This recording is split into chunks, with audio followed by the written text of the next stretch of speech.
So the other day, I ran into my friend who's got a YouTube channel, and he told me, he goes, you know, Rich, on one of my videos, I got a negative comment. It was kind of insulting. So you know what I told him? There's two things you could do. One, remove the comment.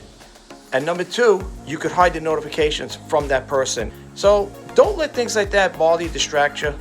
I mean, I look at it this way. I take a negative and I'll turn it into a positive. I'm not going to let it ruin my day. Check this out.